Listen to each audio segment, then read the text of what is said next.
It's not the fear of writing that blocks people. It's the fear of not writing well. Something quite different. Scott Birkin. Hello, my name is Austin and welcome back to my channel. We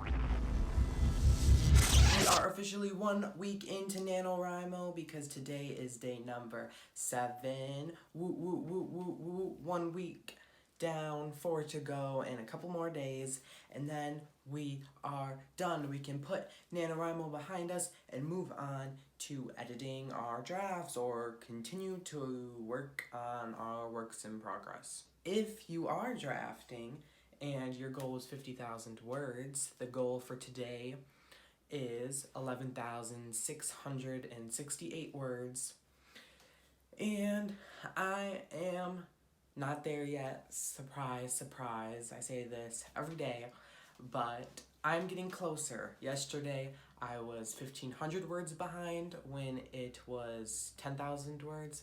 And today, I am only 1,200 behind. So, technically, I've written 300 more words than the average daily NaNoWriMo goal. At this rate, I will be caught up in a few more days, so let's cross our fingers, cross our toes, and hope that I am able to catch up and continue going and persevering through Camp NaNoWriMo. I hope you are doing better this Camp NaNoWriMo than I am.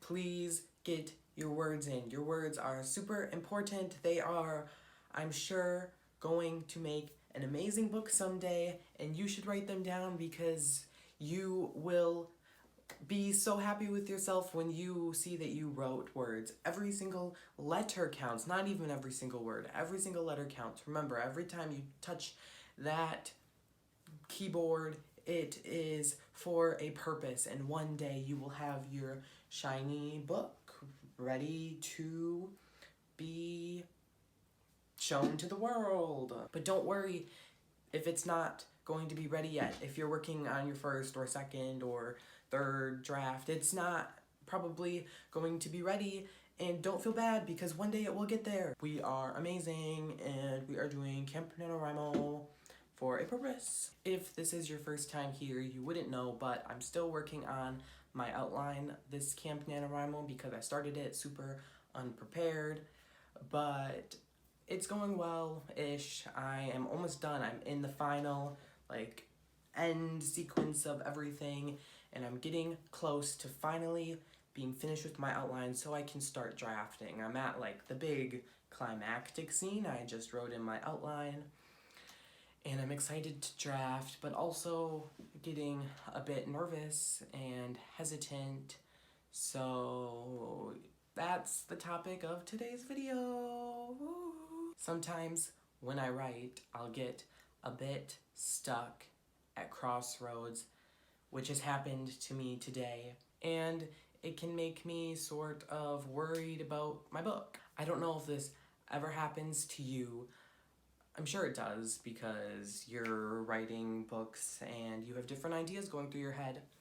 But sometimes I'll get to a point and I will be like, I don't know what to do, it doesn't make sense, and I'm all in my head and I can't figure things out because I'm like, oh my god, my book is all over the place, what am I going to do, I don't know, what should this character do, should they do this, should they do that, should she go there, but if that happens, does that make sense, is that a plot convenience, I don't know, I'm not sure what to do, is that a plot convenience too, or does it make sense, is it part of the character, how can I explain this, because technically it doesn't make sense in my story.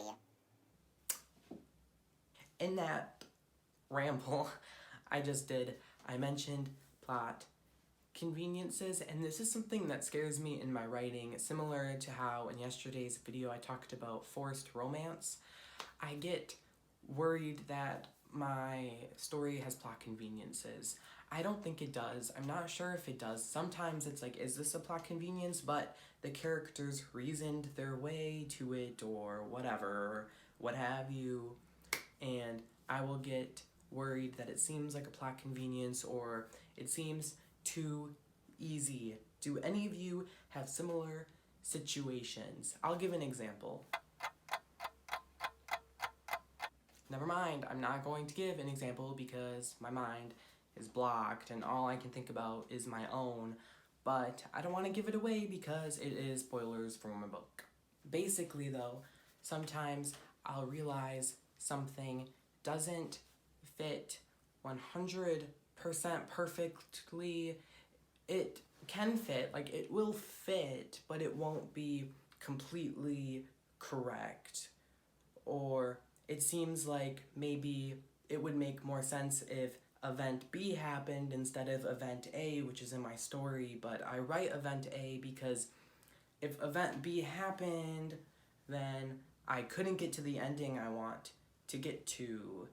Event A will still make sense, like quite a bit of sense, and it's fathomable, very fathomable. It happens. It's just not 1,000,000,000% like what would be expected, if you know what I mean.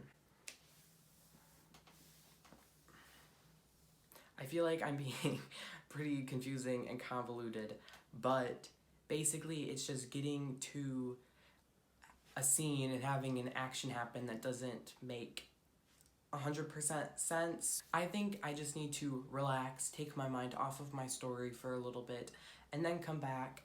Someday when my story comes out, if this scene is in there, I will tell you, so stay tuned for multiple years because you might find out exactly what I'm talking about. Hold me to it in 15 years or hopefully less. When my book comes out, remind me about this video and maybe I will remember what I was talking about.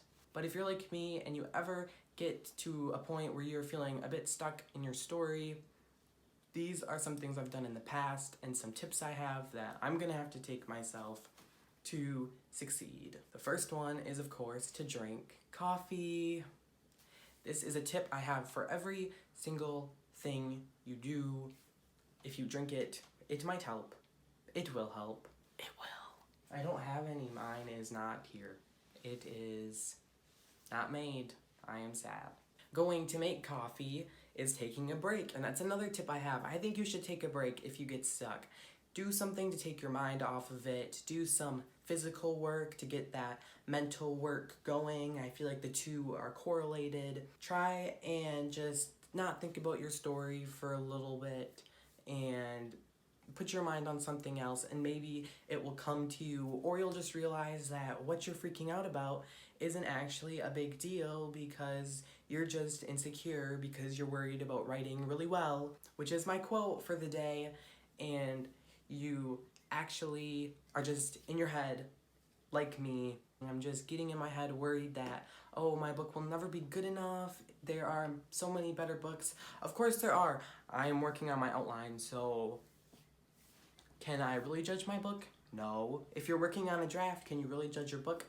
No. You will be able to find a way to make it written beautifully and perfect over time. It doesn't have to be like that now. Just turn your editor that's in your brain off and say, you can come out next month in May and edit my story, but not now. Do not come out now. Turn that editor off. In my own stories, I feel like sometimes I do get a bit too much in my head where I have this feeling that everything needs to make sense. And not just the normal amount of sense, like every single thing.